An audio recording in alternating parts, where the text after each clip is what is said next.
എല്ലാവർക്കും നമസ്കാരം. കൊല്ലവർഷം 1200 ആണ്ട് ചിങ്ങമാസം 1-ാം തീയതി മുതൽ കർക്കിടകം 31-ാം തീയതി വരെയുള്ള മേടം മുതൽ മീനം വരെയുള്ള 12 കുറുകളിൽ ജനിച്ചവരുടെ ഫലങ്ങളെക്കുറിച്ചാണ് ഇന്ന് നമ്മൾ നോക്കാൻ പോകുന്നത്.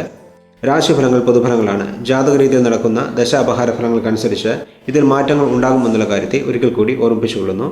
ഒരു വീഡിയോയിലേക്ക് കടക്കാം.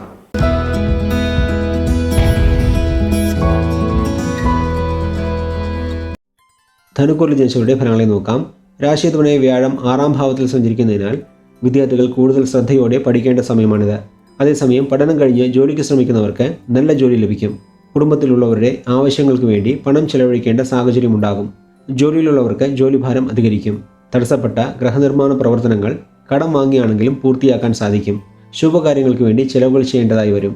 വിദേശത്ത് ജോലിക്ക് ശ്രമിക്കുന്നവർക്ക് ജോലി ലഭിക്കും. മേടമാസം 31-ാം തീയതി വ്യാഴം 7-ാം ഭാവത്തിലേക്ക് മാറിയതിനു ശേഷം സുഖസൗകര്യങ്ങളും വരുമാനവും അധികരിക്കും. മനസ്സമാധാനമുണ്ടാകും. ആത്മവിശ്വാസത്തോടെ പ്രവർത്തിക്കാനും നേട്ടങ്ങൾ കൈവരിക്കാനും സാധിക്കും. അധികാരസ്ഥാനങ്ങളിലുള്ളവർ നിങ്ങളെ സഹായിക്കാൻ സന്നദ്ധത പ്രകടിപ്പിക്കും. ശത്രുശല്യവും ആരോഗ്യ പ്രശ്നങ്ങളും കുറയും. വിവാഹാദി മംഗളകാര്യങ്ങളിൽ ഉണ്ടായിരുന്ന തടസ്സങ്ങൾ മാറും. 4-ാം ഭാവത്തിൽ രാഹുവും 10-ാം ഭാവത്തിൽ കേതുവും സഞ്ചരിക്കുന്നതിനാൽ എന്ത് കാര്യം ചെയ്യുമ്പോഴും നന്നായി ചിന്തിച്ചതിന് ശേഷം പ്രവർത്തിക്കുന്നതാണ് നല്ലത്. സാമ്പത്തിക സ്ഥിതിയിൽ കയറ്റിയിറക്കങ്ങൾ ഉണ്ടാകും. ജോലിക്ക് ശ്രമിക്കുന്നവർ ലഭിക്കുന്ന അവസരങ്ങൾ ചെറുതാണെങ്കിലും അതിനെ മികച്ച രീതിയിൽ പ്രയോജനപ്പെടുത്തിയാൽ ഭാവിയിൽ നല്ല അവസരങ്ങൾ വന്നു ചേരുന്നതാണ്. ആരോഗ്യ പ്രശ്നങ്ങൾ കാരണം ചിലർക്ക് ജോലിയിൽ കാര്യക്ഷമമായി പ്രവർത്തിക്കാൻ സാധിക്കുകയില്ല. ബിസിനസ്സിലും മറഞ്ഞിരിക്കുന്ന ശത്രുക്കൾ മൂലം ചില പ്രശ്നങ്ങൾ ഉണ്ടാകുമെന്നതിനാൽ എല്ലാ കാര്യങ്ങളിലും കൂടുതൽ ശ്രദ്ധാലുവായിരിക്കേണ്ട സമയമാണിത്. കഠിനാധ്വാനം ചെയ്യുകയും നിലവിലെ അവസരങ്ങൾ നിലനിർത്തുകയും ചെയ്താൽ ക്രമേണ പ്രശ്നങ്ങൾ ഇല്ലാതാകുന്നതാണ്. ഇടവ മാസത്തിലെ രാഹുകേതു മാറ്റത്തിന് ശേഷം ഇതുപോലെയുള്ള എല്ലാ പ്രശ്നങ്ങളും മാറി അനുകൂല ഫലങ്ങൾ ലഭിച്ചു തുടങ്ങുന്നതാണ്.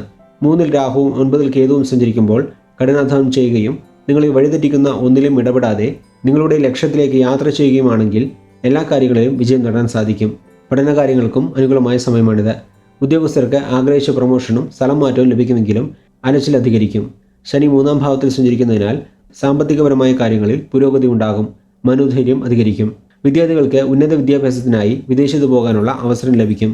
ജോലിയിലുള്ളവർക്ക് സഹപ്രവർത്തകരോടും മേലുദ്യോഗസ്ഥരോടും ഉണ്ടായിരുന്ന പ്രശ്നങ്ങൾ മാറുകയും നിങ്ങളുടെ ഉയർച്ചയ്ക്ക് അവരുടെ പിന്തുണ ലഭിക്കുന്നതുമാണ്.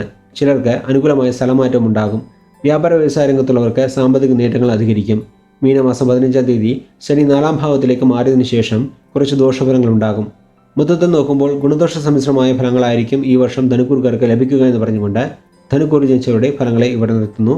അടുത്ത വീഡിയോ കാണുന്നതുവരെ എല്ലാവർക്കും നന്ദി, നമസ്കാരം.